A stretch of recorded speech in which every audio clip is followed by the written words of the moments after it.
We have to be present to this being that is giving us so much.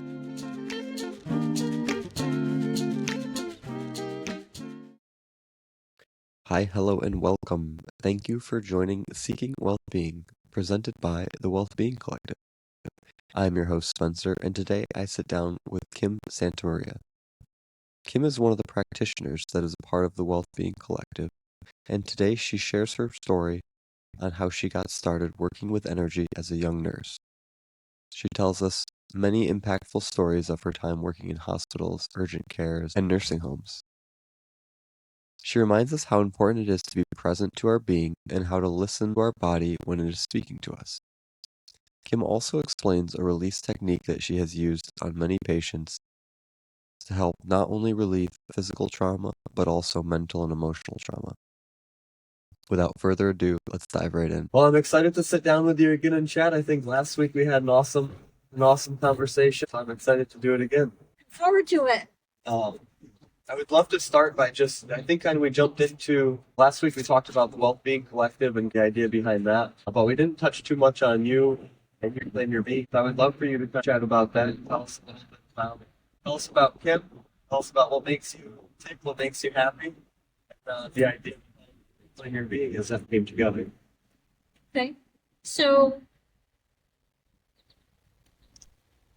what started this whole thing before the Reclaim Your Being really is, in 76, I started my nursing career and worked my way up the chain from an LPN up to a master's prepared nurse.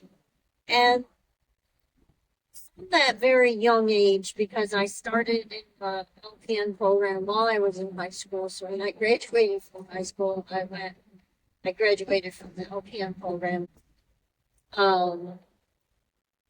I noticed right away, to me, people, they had their diagnosis, but it was way bigger than it. I would see their pain, have a different understanding of where they were coming from, and an understanding that there was so much more to this person than just whatever brought them into the hospital. I noticed I could see and feel their pain. And they would say to me, why is it when you changed my dressings, my pain goes away and other people it doesn't? And I would just say, I don't know. I come from my heart, I guess. So I didn't at that point really have the understanding of what I was doing when I was changing the dressing. I came many years later to understand that I was moving the energy, right? And of course, where my heart came from and my connection to spirit was an important piece of how I practiced. It was in the 80s. I had a horse accident and went to a chiropractor, and she said to me, I want to do energy work on you. And I just look at her and go, okay. And she just laughed and laughed at me. We're still friends to this day. And she said, you don't even realize that you're doing energy work on people every day. And so we opened that door of the people telling me when I changed their dressings, the pain went away. When I sat with them, they felt lighter. And, she helped me to understand that it was more of this energetic being. My mom could tell all kinds of stories of things I did as a kid that she didn't understand, like knowing the cat was sick or knowing my dad was in an accident and, that kind of stuff. And she kind of just was like, she would still say to me, years later, I didn't know what to do with it, and, but then I pursued it because as a nurse, it wasn't really well delved into on the level of nursing where we were at the time. Because not then, as I grew in my knowledge of nursing, there's lots of nursing theorists who speak of the energy and the importance of it and healing it. But that wasn't until years later, so I had taken a healing touch program which is a program that was developed by Janet Mengen, that was a nurse. It's Healing Touch program she had out west, but then she had people that were trained, and so I started taking that program. And it was interesting to me because the instructors of that program, they always would say, "Where'd you come from?"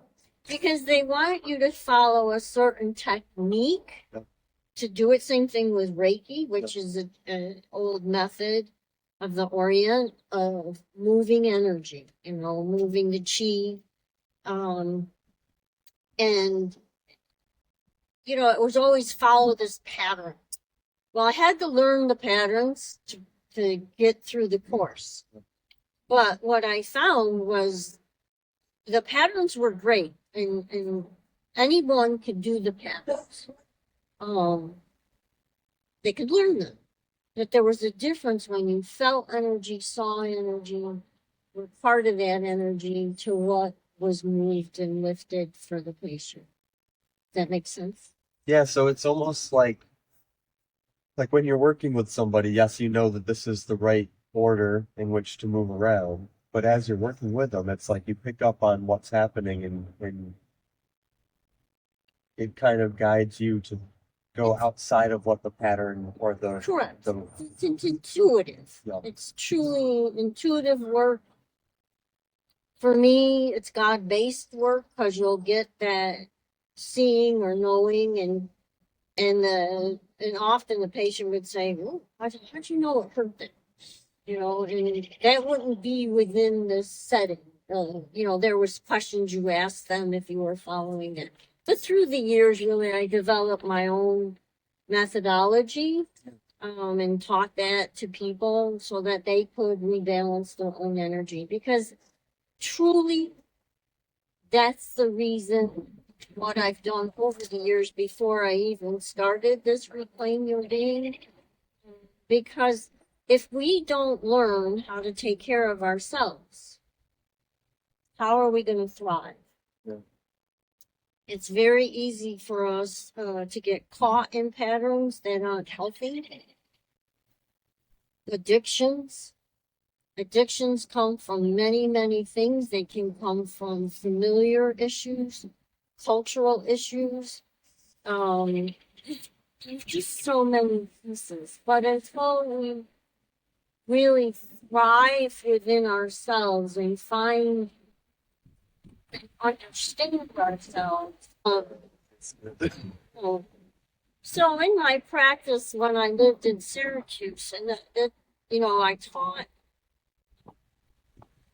energetics and understanding energetics within the family practice office, within the hospital. To a level, I would go to grand rounds, and it's and the docs would be presenting, and then they would ask me questions about energetically, why is this, and it became an important piece, especially at the family practice level, because we saw all facets of stuff happening in people's lives that threw you off balance energetically. It could be a loss, it could be a job loss, it could be a change in a marriage. It could be so many things that change our vibration. And what we do with that changes our vibration even more. Are we doing unhealthy things to deal with it?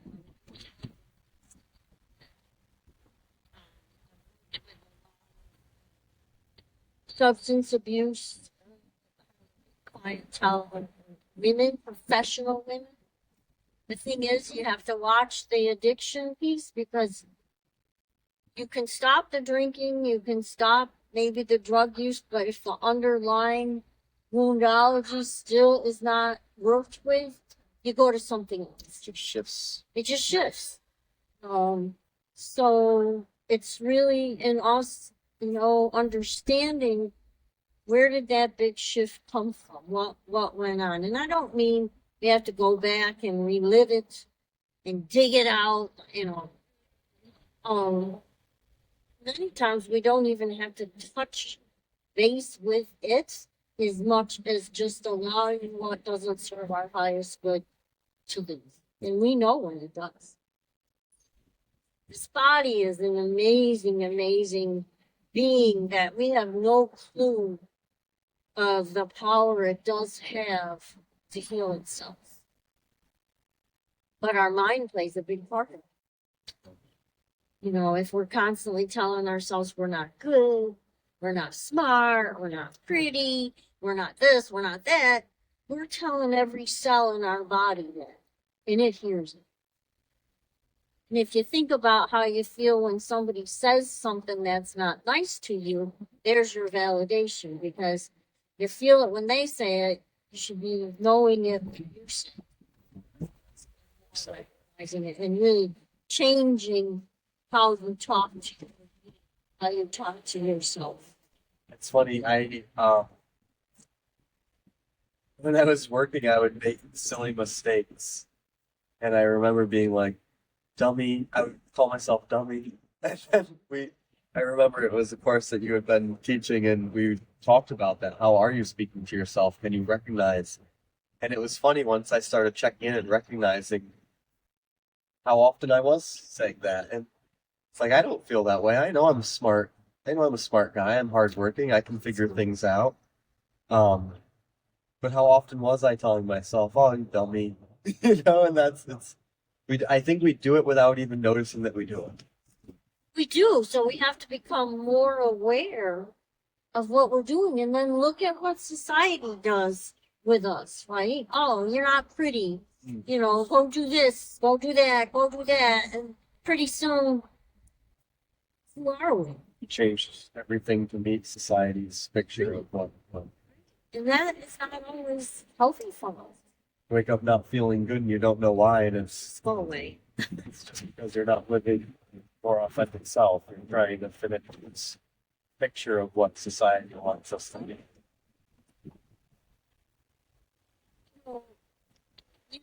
Men and women, people in abusive relationships, why do they stay?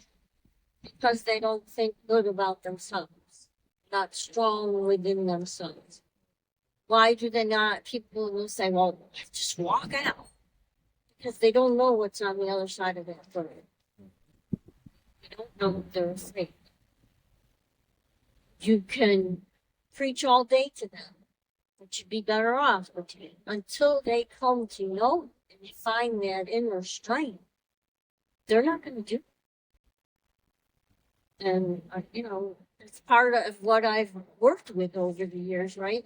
And I'm not talking egotistical, I'm such and such, and because that's opposite power again. We're always looking to have a body that's in balance. So if we look at the chakras, the 7 energy centers of the body, there's many, many energy centers of the body. There's actually 12 main ones, not just 7. But when we talk about those places of energy, they're spinning vortexes of energy. What makes them go out of balance? Too far out of balance? The egotistical, not enough in balance? I'm not enough. The throat chakra, right? It's our voice. Okay, so if we're a screamer and a yeller and everything's got to be my way, that's out of balance. If we're a person who, you know, who's been told don't speak, that's and suffocated who we are, our voice, well, that's not balance.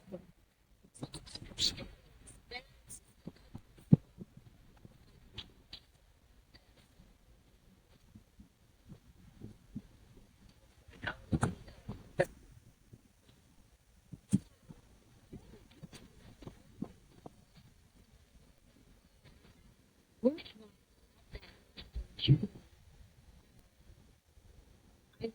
recognize the importance that we reclaim this essence of understanding that paradigm of healthcare, because we've gotten away from it. So everything is technical instead of looking at that whole person and understanding the energetics of them. When I was in the midst of working on my bachelor's, I was a nurse manager in long-term care. And luckily, I was at a hospital. They were open to doing the energy work. They didn't have a problem with it. Where when I start back in the early 80s, if you ever did energy work on a person, you were written 3 times, you were out with them. You know? Just didn't know what it was. So here I could say, look, if we cleared their energy, if they were having anxiety, or did some work on pain, or end of life, which is a wonderful time for energetics, we could support them in better ways. So I was able to write that right into the nursing care plans, which are, of course, are overseen by the Department of Health. It allowed us to cut back on medication because we were supporting them in a different way. They were happier in doing that. You know, and that stuck in that nursing home. And it was interesting because at that time, our administrator had a baby. The head was a little deformed, not unusual, and they were going to put it in a helmet. You have to wear a helmet. And I said to her, "Look, I've done this work in Syracuse. Energy, the head, it's energy. The little fontanelles aren't together yet. You know, they're still movable." And so I showed her what to do. And sure enough, the baby's head started to round up, you know. And she told the board for the hospital, because the nursing home was within the hospital. And they asked to, let's start this position for the whole house. So it was right at the time for me to have to develop my core program for my bachelor's. And there it was. It just laid itself out. Develop the energy nurse role within acute care. You know, so we talked about last time, doors open. The door opened. They said, create the role. So there I am creating the role, being able to write it up as I'm creating it. And it started before I graduated with that. So it was really neat because now was another whole world of bringing in energetics to the hospital cares, the whole setting, and being that nurse on staff. And the staff started to understand the importance of rebalancing the energy and could see changes fast. Recovery room, go work someone's feet, and their blood pressure came back to balance and the pain eased. You know, emergency room, horrible situations that you could help support the people energetically. ICU, you know, it's profound. In the nursing home, the other piece that was really profound was the veterans carrying those wounds of war for years and years and years, and letting them go. The joys of doing this work have been profound. Changes your life. It means you end up having your life change. Some things can be rattling, but it's all for the good. Yeah, I think really, I think a lot of times we get stuck in my back hurts and my back hurts because of this one reason, and so I need to take ibuprofen and that'll make the pain go away.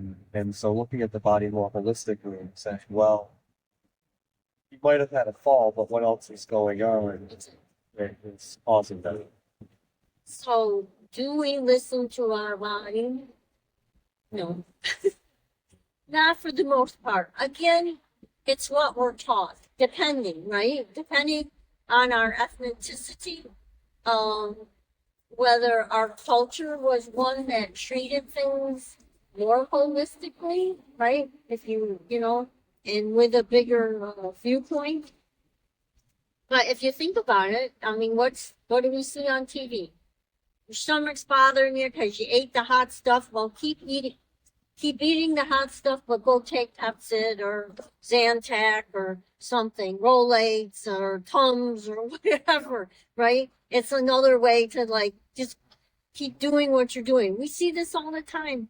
High cholesterol, diabetes, people will, well, I'm taking the medicine, I can still do what I want. Instead of making the change within our being, understanding why we need to honor this being, this gift that was given to us. This is an amazing vehicle we have. It's filled with our spirit, our emotional being, and it's our vehicle while we're here.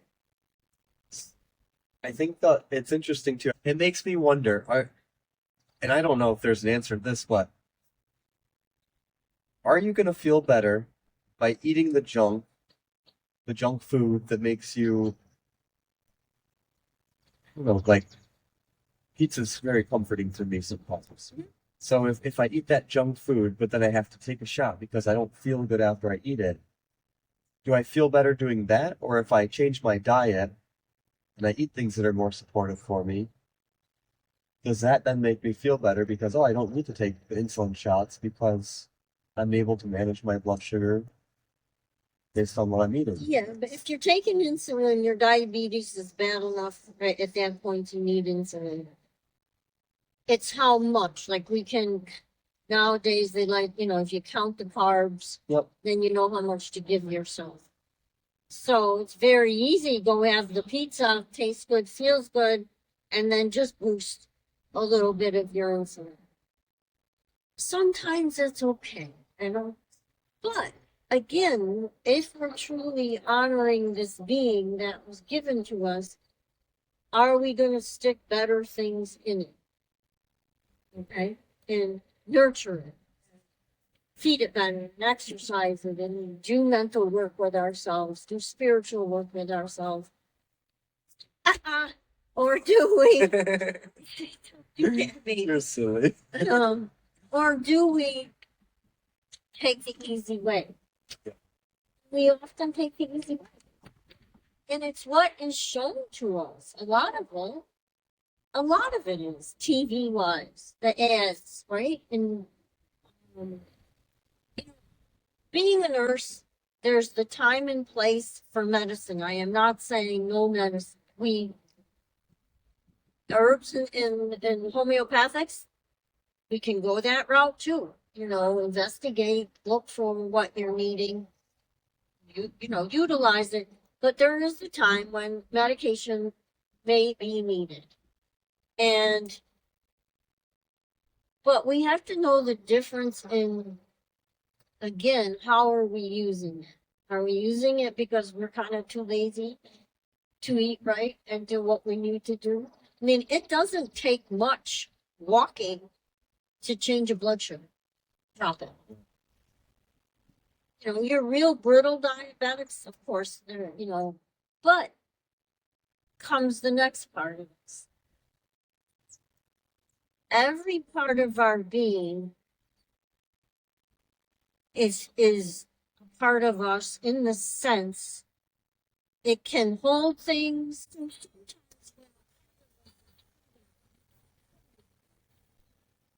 We want to evaluate it. What is the knee really about? Louise Hay has an amazing book, Heal Your Body, Heal Your Life, the two books. I do it all the time. It's about like knee, movement forward in life. The hip is the same, in the left side of the body.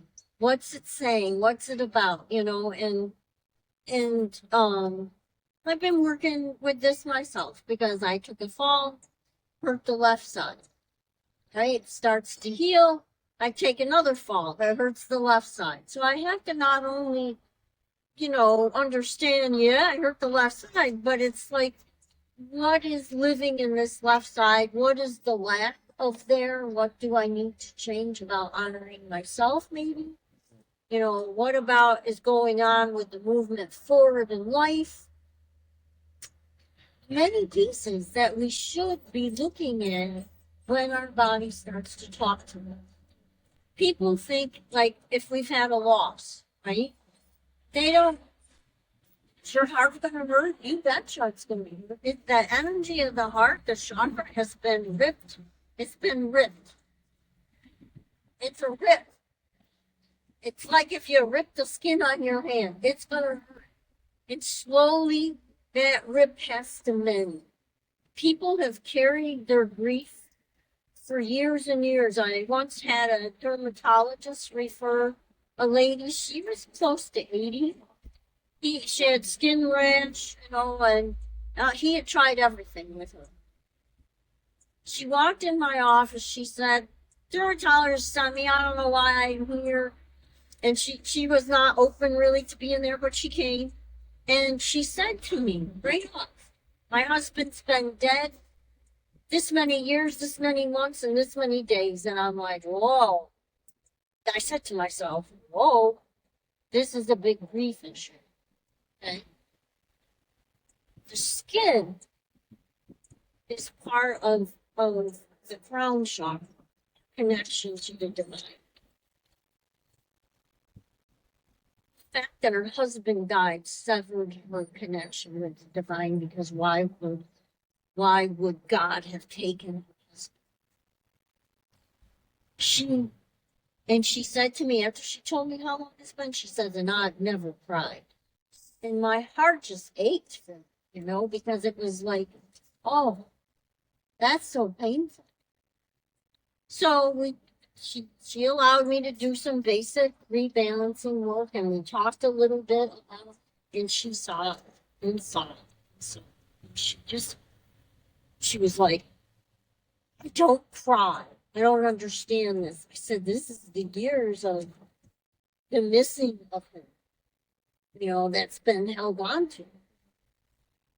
And, so every part of us talks. And we need to start to understand when our body's talking to us. A lot of times our stomach stuff, this is how am I with who I am. If I'm in the midst of something and people are telling me, or a person is saying, you're not any good, you're not this, you're not that, well, that's going to affect my thought. If I'm a person who goes around believing I'm better than everybody else and this and that, I'm going to have health issues. Because that's a disbalance. So listening to ourselves in what we're saying, depth of what isn't feeling well, is super important to come to have a basic understanding. Now, I'm not saying, if you slice yourself, got to go get it fixed, but just having this awareness of things that are talking to. I think it's interesting too because I feel like there's two different things, right? I bumped my elbow hurts for a day, went away.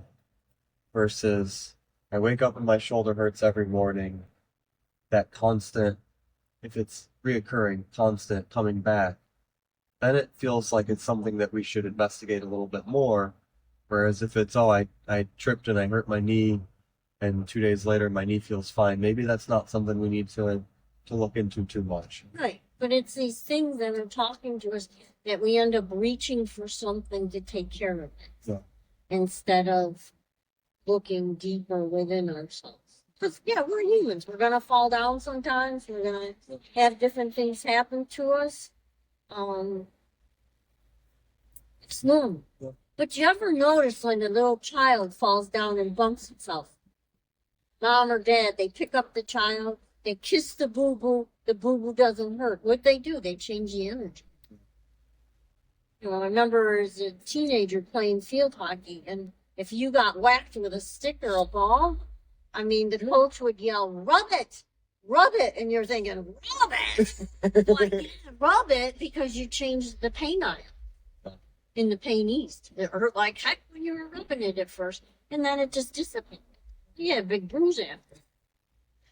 But these things are so important if we can look at the different whys. Even in the hospital setting, we had a patient come in, he came in to have his carotid artery was cleaned out, okay? Ended up stroking. That was unexpected. So now he's in ICU. His blood pressure is sky high. They put him on nitrite. which is a medicine to take it down, but you can only stay on that a certain amount of hours because it'll hurt your body. This was when I was in that energy nurse role, and the nurses there called me and said, can you come and figure this out? Well, it was not hard for me. Fear. Well, assuming those kidneys. You came in to have the products in and out. It's supposed to be now you had a stroke, you can't use one side and you can't talk. That's fearful.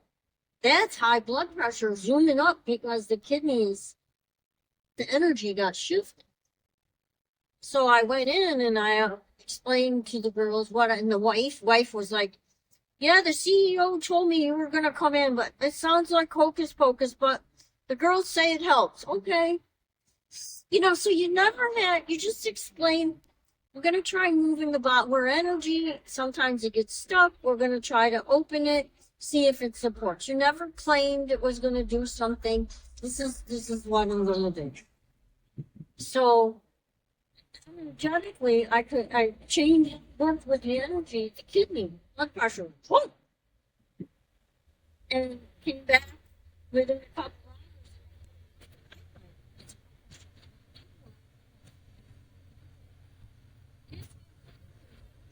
like this.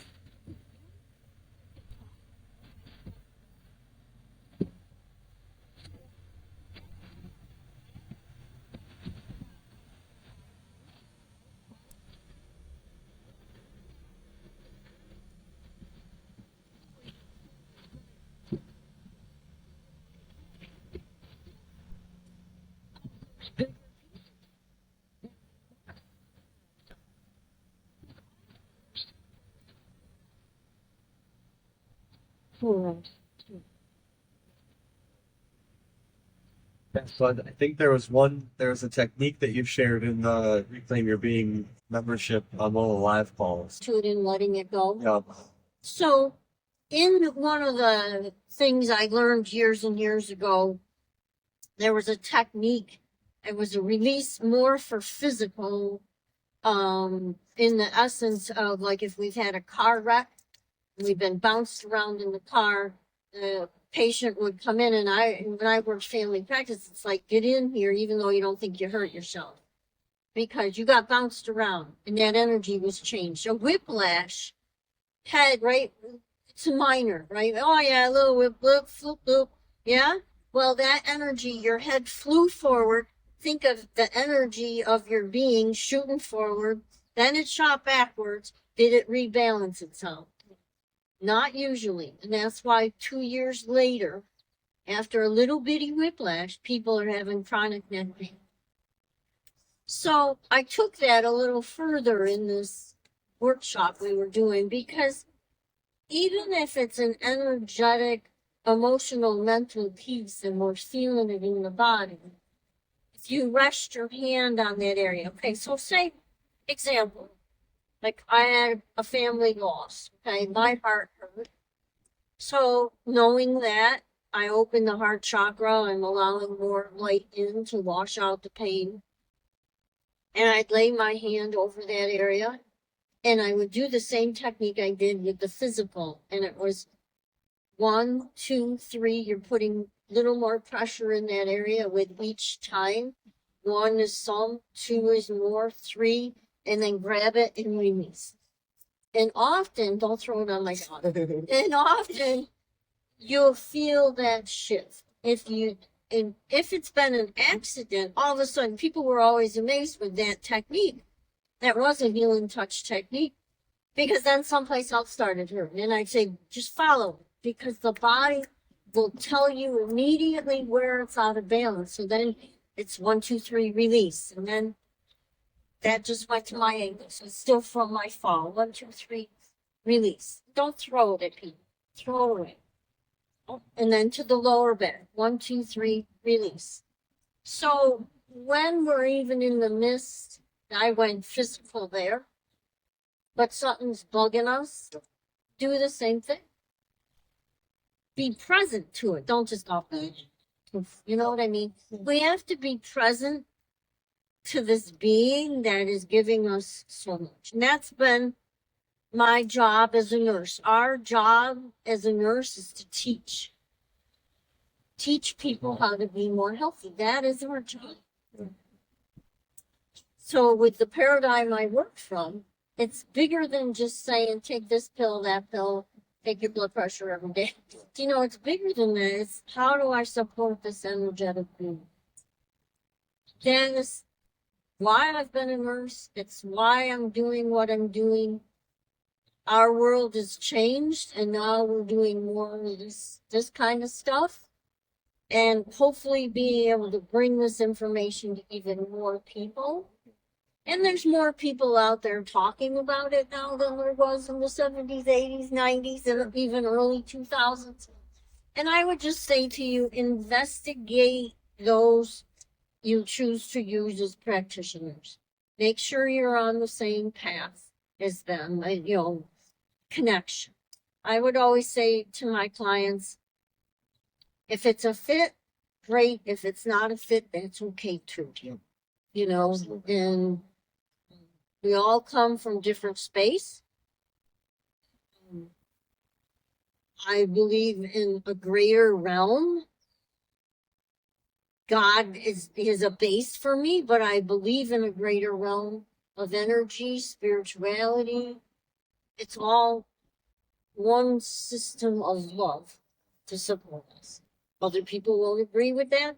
They don't have to. That's okay. But then you find your person where you have the similar connections with. That's really important.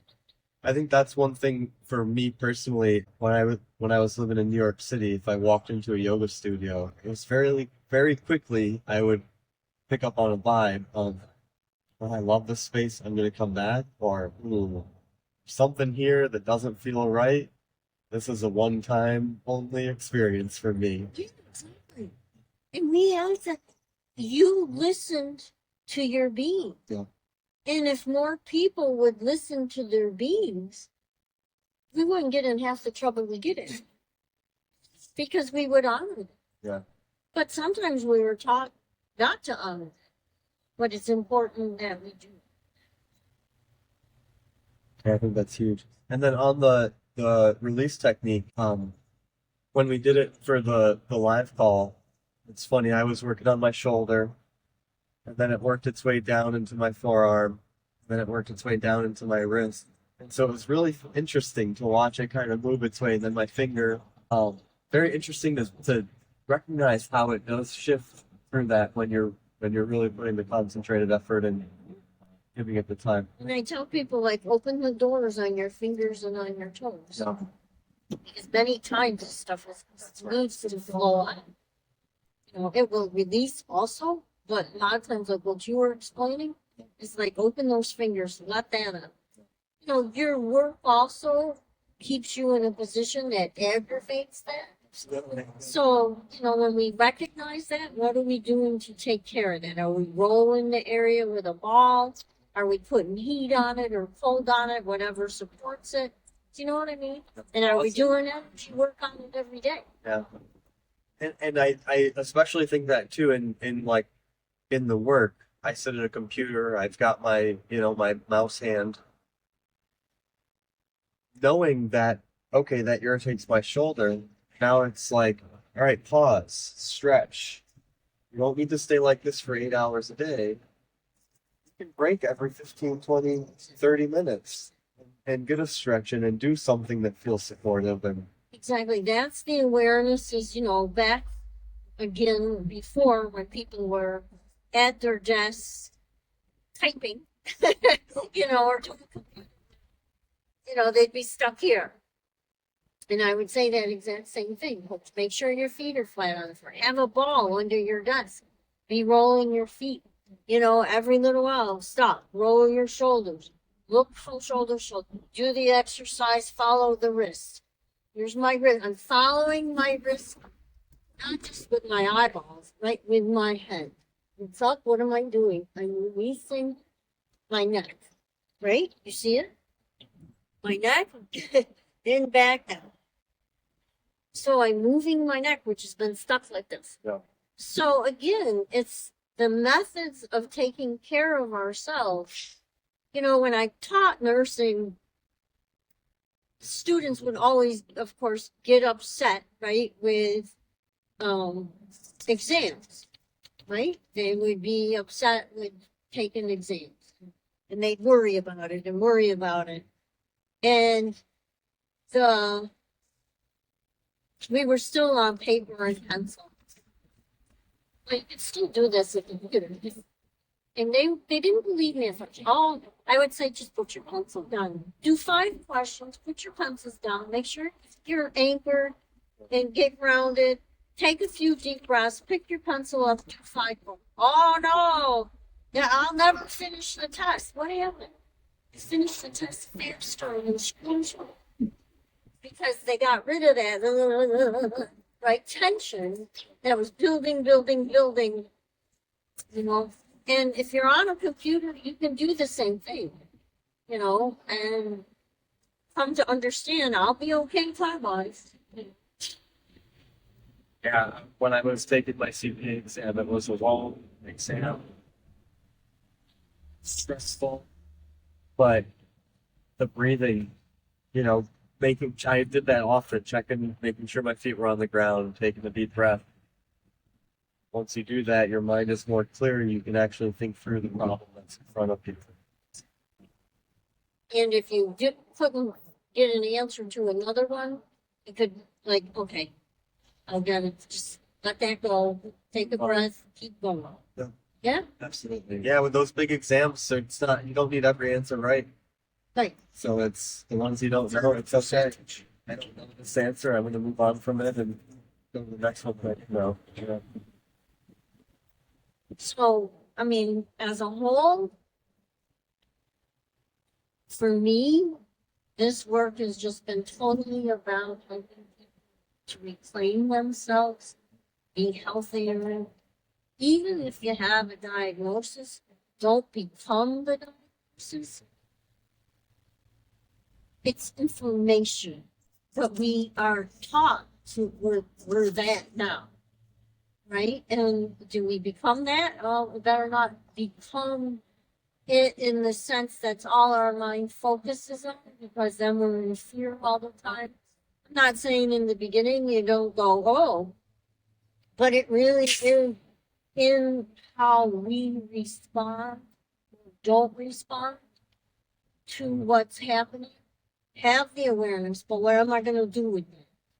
You know? Okay, that's why this has been going on. Now, how will I handle that?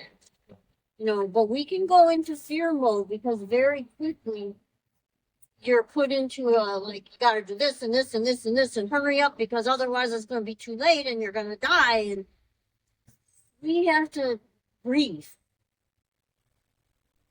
and reclaim ourselves a moment, because anytime something like that, it can throw you. But to live in the fear of it is not going to support anyone. And I work with clients, you know, walking through the scans and everything. And literally, monthly, they're having scans. And they get done with one and they're okay for 2 weeks, and then they're worrying about the next one. Well, what happened to your energy?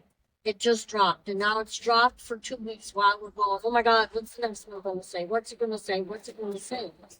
It's information. There is nothing that we have not walked through in our life that we won't walk through.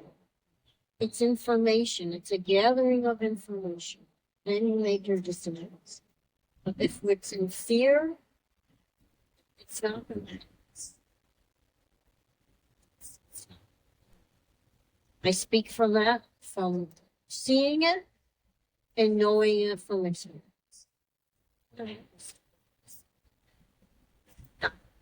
It's been cycle like this. And making your own decisions and researching on what you want to do. Just the overwhelm of, I've got this diagnosis, this is the end, or this is going to change my life, it'll never be the same, versus, oh, let me do some research and understand what are some different ways to work with this? How can I not let the diagnosis become me? It's huge that we don't do that. It's huge. It's because once we become that title, we've lost a part of ourselves.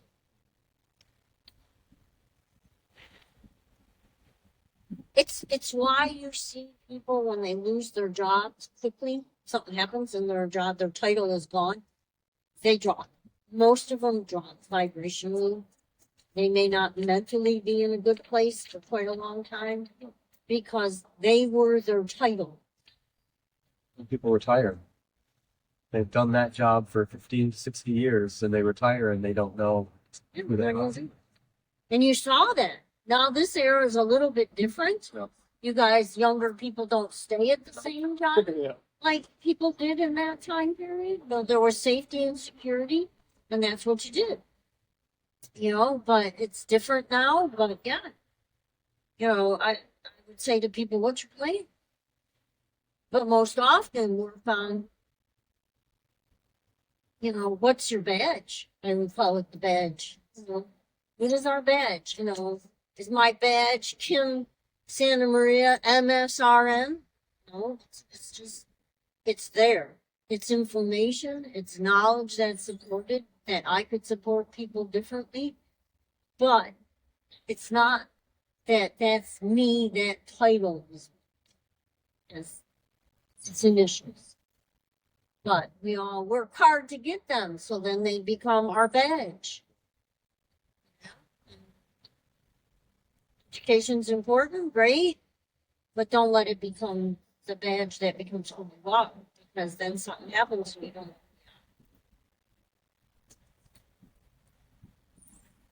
Awesome. I think we covered a lot. Well, it's been another great conversation. I really appreciate your time and looking forward to the next time we get together and chat some more. Happy to do it. You know, every once in a while they catch me looking in different directions. So one of my passions is the horses. So they had just were coming up out of the field, and we both turned and looked. You know, so this supports people that are viewing it in the fact of understanding yourself maybe a little bit different. Yeah, thank you. We hope you enjoyed this episode. If you would like to learn more about Kim, you can check out her offerings at thewealthbeingcollective.com/Kim. We have also linked her social media accounts in the show notes below. Thanks again for joining Seeking WealthBeing. Until next time, with love and light.